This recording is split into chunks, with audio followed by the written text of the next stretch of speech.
Welcome to Basic Crypto. My name is Connor Olstead, and today we are going to be talking about the Bitcoin halving. It's probably something you've been hearing a lot about in the news recently, and it's kind of like, what the heck is it? You know, I thought I understood Bitcoin. I thought I understood the blockchain. I thought I understood cryptocurrency. Now they're talking about this halving. Is my Bitcoin going away? Is something going to happen to it? We're going to answer all that today. So what is the Bitcoin halving?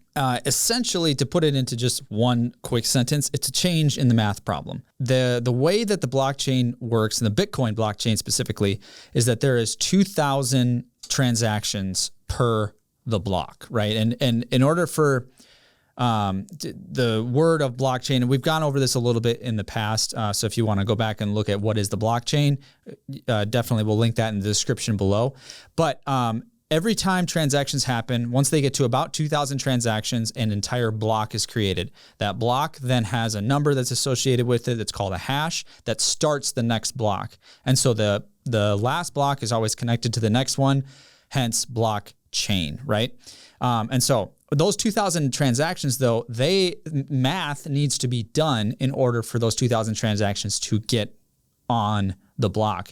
And essentially, the math problem that needs to happen is so hard, it's actually quicker to guess the answer rather than to actually figure out the math problem. And so that's what all these computers and all these miners are doing, is they're just guessing what the transaction is. Once they get it, they say, I got it. The first person to say it, everybody else checks them, they win it, and then they win the reward for that transaction. Well, the reward is not divvied out until the block is finished. So once the 2,000 transactions, once there is 2,000 transactions on this block, the hash is created and the reward is sent out. And that reward is sent to the miners in Bitcoin, because Bitcoin has an internal value, or a value that we give it. Of right now, it's like between $60,000 and $70,000. At the time of this writing or viewing or whatever. And so that reward then goes to everybody that participated in doing those transactions and finishing that block, or the pool of miners is what we call it. So that reward is what we're talking about today, because that reward on April 19th, 2024 is cutting in half. And that happens about every 4 years. So the price of Bitcoin fluctuates quite a bit, right? We all know this. We all know that it's extremely volatile, or at least it has been in the past. But the thing that is static about it is the number of transactions that happen every day, pretty static, and then the number of blocks that go on the blockchain every day. Those have been static from the get-go.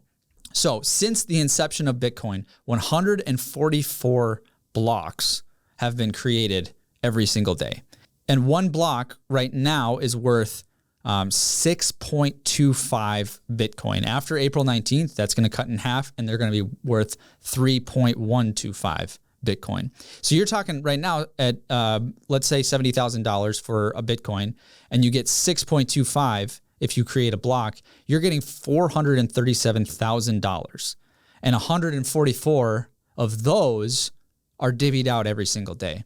And so that's quite a bit of Bitcoin, or money, depending on how your currency, depending on how you're defining it, is going out every single day.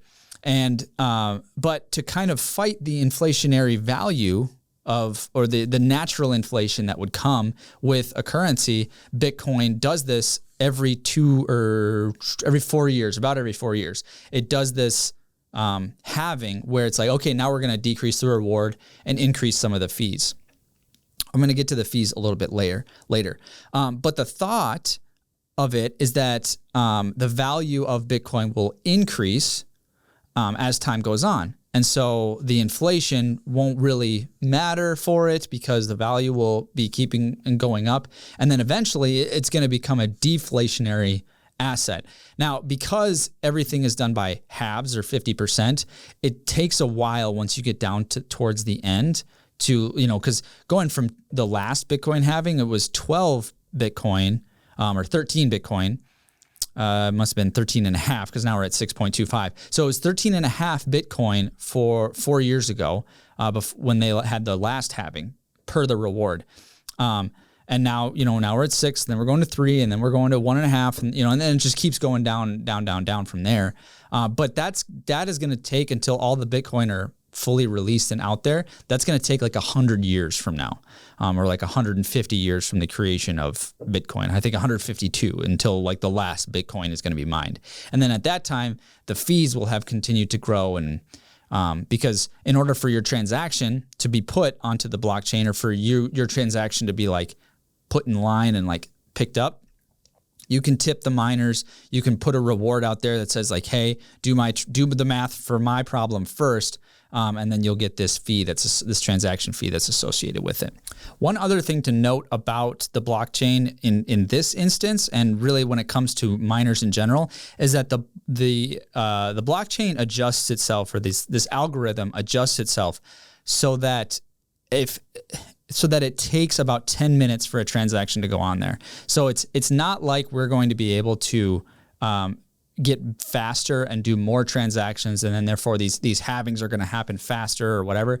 Every 2 weeks, every 216 blocks, which comes to about 2 weeks, the algorithm adjusts itself so that it becomes harder or easier to solve, so that the transactions take about 10 minutes, because we always have faster computers. We have AI that's running things now, and the exponential growth of our computer chips are constantly going up, right? And so you need that adjustment that's like, okay, if you're going to go faster, we're going to make it harder, which then you have the problem of it sucks more power in the environment, and like it's just this constant like growth that never actually really goes anywhere. But what that does do is it does give a constant to something like this, like a Bitcoin halving, the constant to the transaction times. It also allows those transaction times allows for the blockchain to check, for people to check on the blockchain before it becomes like a part of the blockchain. So a lot of advantages and disadvantages to it, but I digress. I'm going down the road of blockchain, and that's not what this is about. What I do want to talk about, though, is what this is not, because a lot of people think the Bitcoin halving, okay, that is it's like a stock split, and that's not what's going on, or they think like that this is an airdrop. That's not what's going on either. So if you hold Bitcoin, if you have a cold wallet, a hot wallet, we have links in the description to those episodes too, so go check those out if you have no idea what I'm saying. If you have any of those things, you don't have to do anything. If you get emails that say, oh, the Bitcoin halving is coming, make sure your Bitcoin is safe, they're trying to scam you. I promise you, they are trying to scam you. You don't have to do anything. Nothing will change. The value of it might change. It might not. This is mainly concerned about transaction times and the people that commit those transactions, which are miners, mining pools, that kind of a thing. And so how does this affect you? Why do you care? One, I think it's always good to know this kind of stuff, just to know how, the sausage is made, if you will.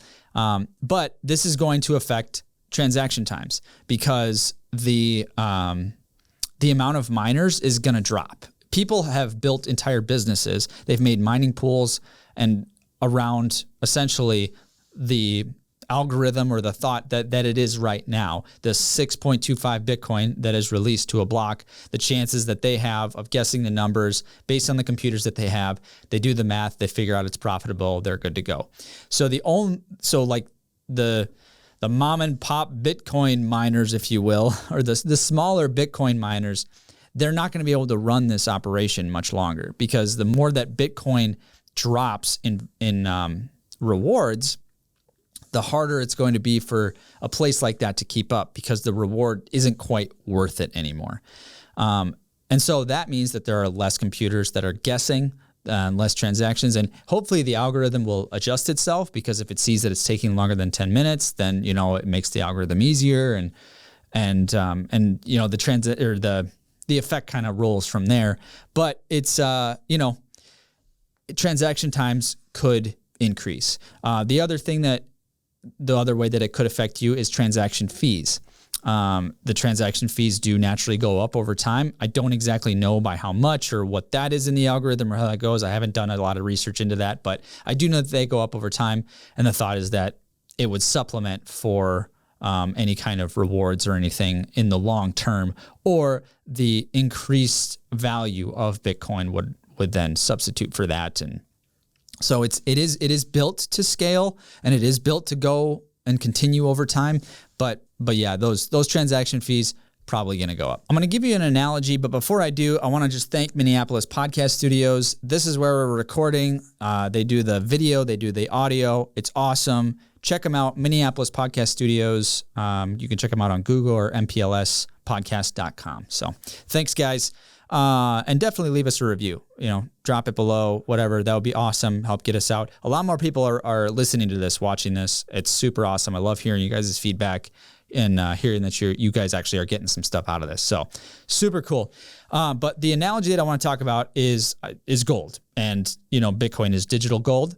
And we, the earth continues to make gold, and it's not a perfect analogy because, the earth could be making gold faster, and the earth doesn't decide to make gold less, like every 4 years. It's like, well, I'm going to stop making some gold. So it's not a perfect analogy, but the thought is that as inflation of everything in society continues to go up, if you are a miner of gold, the cost of a shovel, the cost of a bulldozer, the cost of the bucket that you're holding, and the flight to get to wherever it is you have to mine, the land, all of that stuff is going to go up over time. And so as long as the value of your gold continues to go up over time, it's going to still be a profitable thing for you. But if you all of a sudden, like the amount of gold that could be mined was just cut in half, it would take a lot more of your mining to get the same amount of value. And now the value of gold is going to probably go up because it'll be a little bit more scarce, and that kind of relates to the fees that would be associated with it, or whatever, and or the value of Bitcoin because you'd be able to sell it for more, or whatever that might be. But that's the thought, is that things become more scarce. Therefore, it becomes more expensive to do. And so if the value of Bitcoin doesn't continue to increase, then it becomes a little bit harder to maintain. And, and then all of a sudden we're looking at some kind of an end game of Bitcoin. And it's not something I'm worried about because we're just like getting started in the United States with Bitcoin and where it's going. But it's an analogy that kind of is loosely connected to what's going on. So, Connor, you're telling me I got to wait a little bit longer. I might have to pay a little bit more. I don't really like to send my Bitcoin anyway. I hold it, blah, blah, blah. Who cares? The miners are the ones that care. Because the efficient miners, the ones that have huge pools that are making loads and loads of money right now, and that it's a super efficient process, they're the ones that are going to win in this, and they're going to stay, because all the smaller ones, and when I say smaller ones, I mean you could see warehouses going away because it's not going to be efficient for them anymore. But the bigger miners are going to win. And why do we care about that? Because the reason that Bitcoin works so well for what it is, and it has its own problems, and so I'm not trying to get into that, but the reason that it works the way that it does right now is that everybody has access to it, and quite a bit of people are participating in it, and therefore nobody owns it. If you start getting too expensive to mine Bitcoin, then you start running into what we have on the internet today, which is Facebook, Google, Apple, Amazon controlling the internet.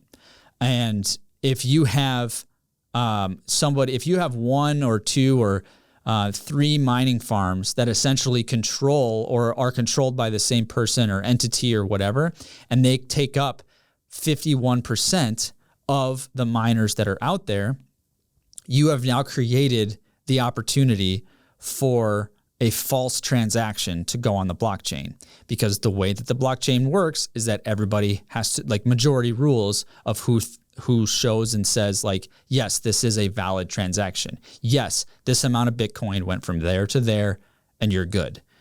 And that to me is really the only scary thing about a Bitcoin halving. prices are going to fluctuate. People are going to freak out, buy more, sell more, whatever it is. Miners are going to complain. People are going to want more money in other ways. You're going to get scammed. Everybody's, like there are all those other things. But the only thing that I really think could be bad from this or and this is getting into my opinion, so please understand that. But the only thing that I would want to watch out for is if this gets too expensive to run Bitcoin and therefore we start losing the majority share to one person. Because if that happens, you could write a program within their computers that says, hey, we're going to add this transaction that is false. It doesn't actually, it's not actually true. And then that, because majority would rule, they could overrun it. It's hard. It's far off. And a lot of people could stop it, and a lot of people, everybody would be able to see it. So I'm not fear mongering here. I'm not saying, well, Bitcoin's at the end because we're getting half. No, that's not what's going on. I'm just saying that's a possibility. There's a thought out there. There's a stream of thought out there that people have brought up. And to be completely honest, I haven't even fully divulged it to be like, well, what if this or how, and I'm sure there's a lot more smarter people out there that have thought about different ways to stop that from happening.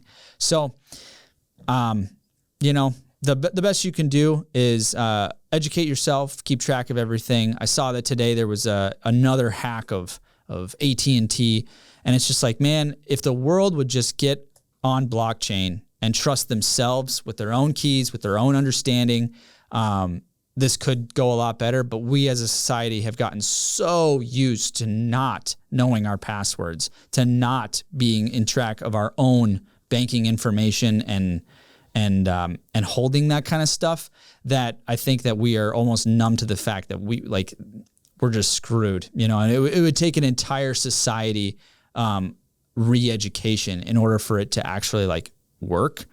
And it's just, technology has gone too far too fast in order for that to happen. But that's my opinion. Let me know what you think in the comments below. Shoot us a review for sure. I would love to hear back from you, any questions you may have, and hit me up on Twitter at Connor Olstead. Let me know what you think about the Bitcoin halving, and if my little piece of fear is one to be valid about, or if you think otherwise. I'd love to hear from you guys. Thanks for watching Basic Crypto and listening on all the podcast platforms. We will see you soon.